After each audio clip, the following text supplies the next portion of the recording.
on the calendar. And so the instruction is to check the little check boxes up there and proof everything appears. Well, that's going away in favor of this. There's no check boxes anything anymore. It's just the calendar, and you can see the events that we have scheduled so far for October. So this is my email address. Either one of these will work. Keith.watson@coloradoandcat.gov. Every one of you have one of those addresses. We can also, I can make you an alias if you want to. You can call it, Fred or whatever, Spot or Fido at Colorado Wing. But you can have an email alias, which is what that Keith.Watson is an alias. My official one is William.Watson. Any questions? Okay. Okay, just we got a month, so this month it will be the same as signing up on the same calendar. As of November 1st, you go to the members only part of the website to check that calendar to get signed up for classes. If you don't know how to log in, then call Keith. Okay, figure it out, get it done before we have the meetings. Before we have to be calling people, and Sarah will have a real keen vision on this as well, especially for ES training. All right, you ready for me? Has there been any word about the thing that's been going on for the last 2 days? No, okay. There has been a mission that's been going on for 2 days. There was a 12-year-old child. What are you pointing at? I'm not going to use it. There was a 12-year-old child up in Laramie County that walked away from his house, and the sheriff called Civil Air Patrol yesterday, asked for help. So there were 3 sorties that were flown. The last one landed about 5 o'clock this afternoon. They never found the kid, so they don't know what happened to him. But so anyway, that's been going on for the last couple of days. For the wing for the year, so for 2020, fiscal 2020, we had 13 mishaps. Of the 13 mishaps, 2 of them were aircraft related, 3 of them were vehicle related, and 7 of them, move that one. You need to put an X on the ground. I normally don't stand still for very long. The others were bodily injury related, so a lot of cadets fainting, and a couple of seniors actually got hurt moving COVID stuff around, the PPE and that sort of stuff. So actually for 2020, it was actually not a bad year for the Colorado Wing. All right, so today, to go to the next, I guess I get to go to the next slide. Let's see, there we go. So situational awareness, the only guy that doesn't understand what SAE is sitting right there, right, Terry? Right? You thought that it was something like Solid American or one of these other things, right? Well, situational awareness, it's important, and it's important to understand what it is. Here are the references for what we're going to talk about, and here's the definition. It is the accurate perception and understanding of the factors and conditions for the 4 fundamental risk elements of safety. Now, what are the 4 elementary risk elements? What are they? The pilot, the airplane, the environment, and the mission. All right, so those are the 4 things that if you've got your stuff together, then you've got situational awareness. All right, so let's talk about that. So when you're, well, somehow or another the slides end up getting screwed up as they get here. But if you've got a total view of the operation and the total view of a picture of what's going to happen, then you've probably got SA, which is a good thing. So the perception of the elements, the environment, it really is a total time and space view of the environment. And it's also being able to look into the future in terms of the environment that you're flying in. All right? Now, the loss of SA really has been accredited with most of, like 40% of the accidents that general aviation has in airplanes. So you got SA and then you lose it, and in a lot of cases you lose the airplane, and in a number of those cases you lose your life. Some of the things that Alex was talking about, you think about it, that crew probably, when they ran into that hill, did not have SA. Now I can think of another accident that's really related to what he was talking about, the 777 in San Francisco that landed short. It was an Oriental crew, 3 pilots in the cockpit that were experienced in that airplane, and the guy flying the airplane got 30 knots low and no one said a word to him until he ran into the ground. And at the point in time, I think they realized that it was too late, and he jammed the power up. He lost SA. He lost situational awareness. So when does it begin? When you're planning, when you're doing your pre-flight stuff, when you're thinking about workload management, CRM when you get in the airplane, all right? And then good communication between not only the crew in the airplane, but also the crew and the people on the ground. When does it begin? Actually, when you put your plan together to fly. I don't know how many of you think about this when you're getting ready, when you're planning to go fly, but think about the entire flight and think about all elements of the flight, including the weather and what is it that you're trying to accomplish. If you're doing that on the ground in pre-flight and before you get in the airplane, you are developing the situational awareness that you need to fly safely. And of course, once you finish, it's a good idea to sit and think about, what did I learn in that flight? And I was just flying with Dayton Novotny doing my form, whatever it is, your 70-5, whatever the hell it is now. Keep changing these things, and for old people, that is really not good. It's not good. I lost SA when they did that. But we talked about the fact that every time you fly and every time you get out of an airplane, you need to think about, what did I just learn?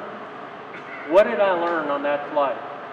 And that's how you develop the ability to have situational awareness as you fly.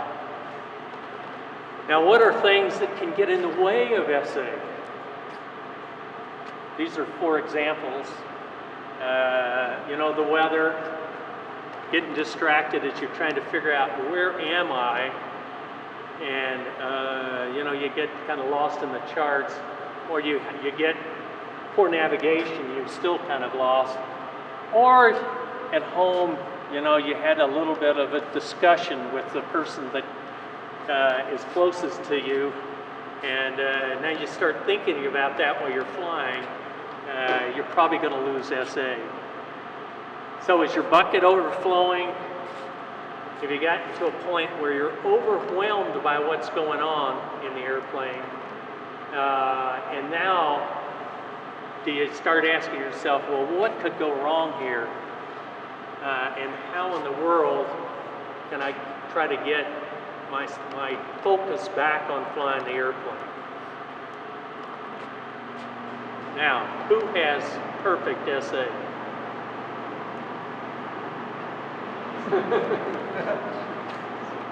That's me, by the way, as a much younger guy. All right, if you think you're starting to lose the bubble and you're saying, ooh, I really don't have my stuff together, do I need to yell louder now? What the hell is making all that noise? No, I can't use that. What is that? Probably the heater. The heater? Oh, man. Well, if you lose SA, here's some steps to get it back. Slow down. think about maybe entering holding and just getting your mind back in the game. Think about what the future holds. Identify what's your threats. Trust your gut. Minimize the task overload.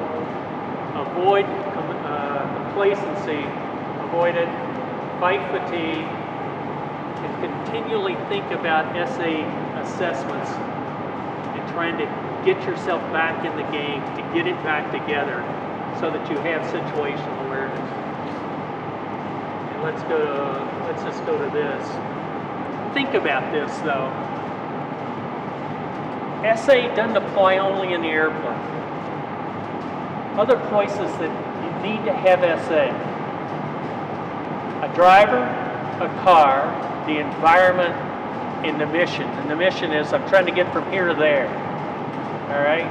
You need to keep the same sort of thought and attitude when you're doing simple things like driving or skiing. I got a skier, I got skis, I got the environment, and I'm trying to get down the hill. That's my mission. And it's very easy as you're skiing down that hill or driving that car to all of a sudden start thinking about other things. Thinking about, oh, that fight I just had, or the dog that's lost, or something like that, and you lose the situational awareness. In a car, it can be just as bad as losing it in an airplane. All right. Anything else? No? Alex, you get to ask a question. Stump the dummy. Sorry, I lost my say just back here. Okay, all right. That's environmental.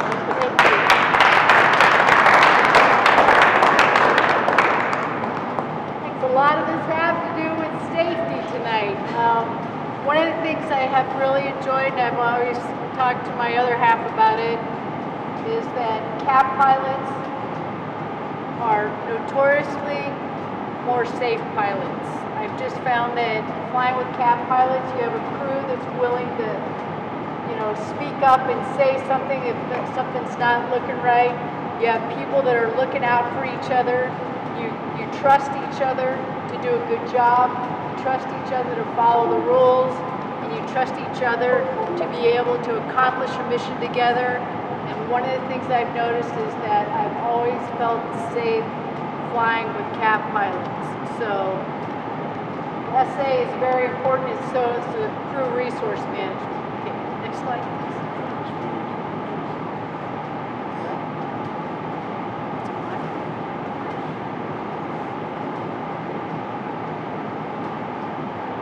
Got a mic running off there.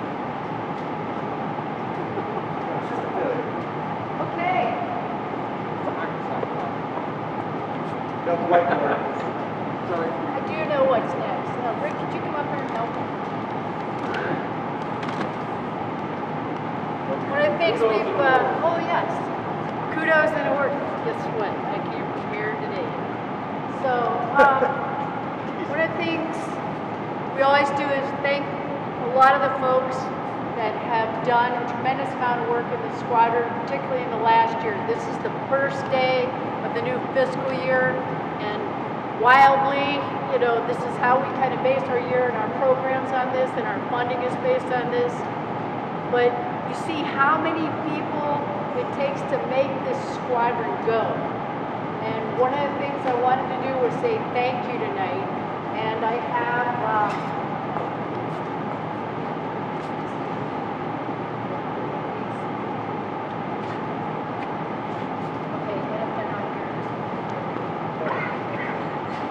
one of the things I want to do is with this appreciation is saying thank you. There are also people in the squadron that have multiple roles. Like Steve's been involved with AE, Mike's been involved with UDF, as well as the UASPs. So people have had lots of shoes to wear. I only have one certificate, but there is something special that I ordered. It's just a unique opportunity to get this done. One of the things that I got, and it's not a high-end medal or anything like that, but is that Pikes Peak Senior Squadron years ago got approval from Walt Disney. You'll notice that this is the same icon that exists for emergency services. Pikes Peak Squadron was allowed to have this for a patch. Now this patch is not produced because it hasn't gotten the new wings on it, and we're afraid we may not be able to retain the copyright on this. But this is our old patch. These aren't made anymore. You can't get them anymore. But I found a PDF that had a good resolution. So to say thank you for the folks, I'd like for you all to have, I was only able to order 50. So I'd like for people that are getting awards for serving this past year to also have one of these patches. So, okay. What do you want me to do? Pass these around? Okay, I'll tell you what. Okay, Steve's not here. Do you have Ken Waterman's? Oh no, this is at the end. Never mind. Okay, Boston. he's not here. Mike Guerrero. John's Steve not Denning. here. Yeah, Steve is here. Thank you. There you go. And Keith. And Keith. Thank you. Larry Gilliam, he's not here.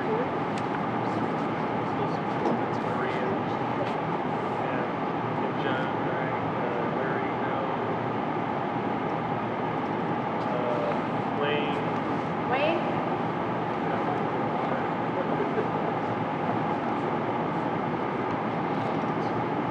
And Chuck Wood. Chuck's not. Kevin Leinbach. Yeah, Kevin Leinbach. These are our comm guys. Inventory, comm, you name it.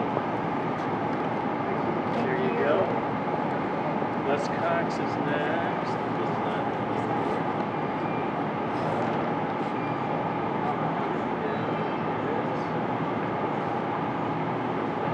Doug. Doug's on vacation.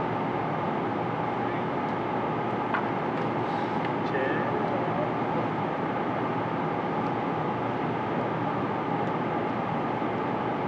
Hopefully I don't get COVID or just guys will get it later. Terry Rohr. Terry Rohr. All right. So, what's SA? South America. Right. Thanks, Terry. Roll call.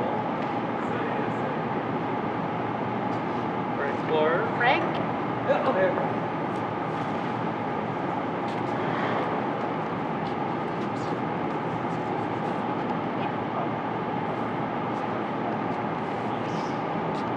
David. Dave Wendling. Alex.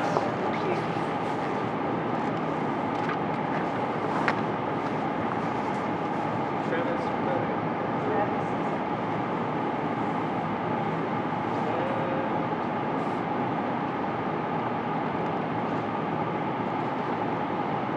Doug Parrish, our finance officer.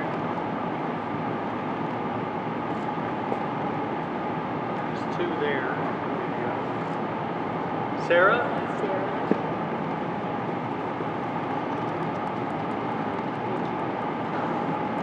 Patrice. Prentice. He's here. He's filming. Oh, I'm sorry. You're right. Yeah, we flew here not long ago. John. John Casey's working. Where's Nick? Nick, up here, good boy. Earl, where are you, son? Earl. John's not here. Crew chief, he and John, Dennis, and Adam took care of the planes and the hangar. Everything attached to that. Keep track of when the planes are coming and going. Adam's not here. Dennis Murray.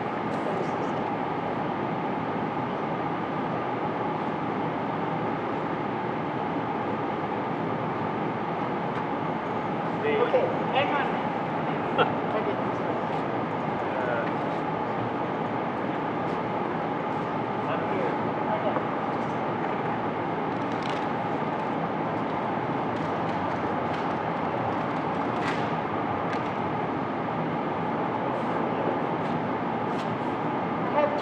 people that took opportunities, actually they were pressed into service on a number of occasions, deputy commanders, and I'm going to award 3 because I had somebody really step up when I needed help and oftentimes has stepped up in different ways.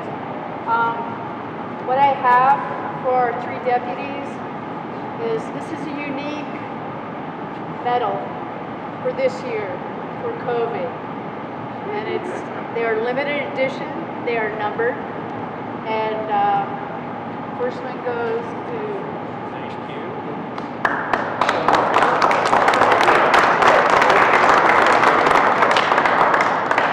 And then the guy who's done some meetings for us as well as he teaches a scanner class, Carlos. Thank you.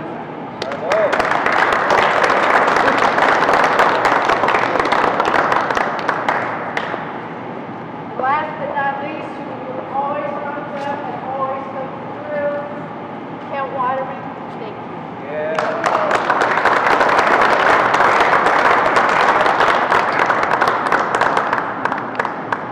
I want to thank you all for coming. If you have any questions about anything, at first I think I do owe one extra bit of thanks to my other half, Dave McLetty.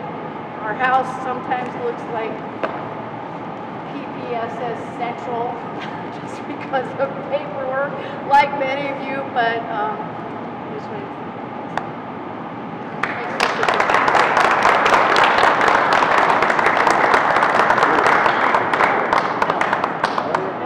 No, Dave, please stop. I'm going to use this quick opportunity because, Turn it on. okay, maybe I won't use this, but how about now? Hey, so yes, I am married to Jenny, our squadron commander, and you know, as she pointed out, yes, our house many times becomes what did you say, Pikes Peak Senior Squadron Central, and indeed it has been in my mind, you know, for the last couple of years. But you know, Jen, I've been in Civil Air Patrol a long time, and I think honestly that you probably are one of the finest squadron commanders that I've had the opportunity, okay, to know, to work with, okay, to share all the times and all the things that you've done. And the things that you've accomplished, you know, the list goes on forever. I could throw probably 2, 3, 4 pages. And so that's something that I'm very proud of, and you should be very proud of as well. And I think everyone in this hangar is probably very proud of what you've done for Civil Air Patrol and what you're going to continue to do for Civil Air Patrol. So I just want to share that with you, honey.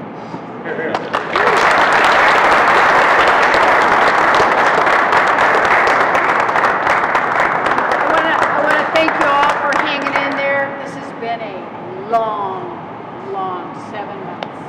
And, you know, we get through the winter. We're all praying for the best to pull out of this.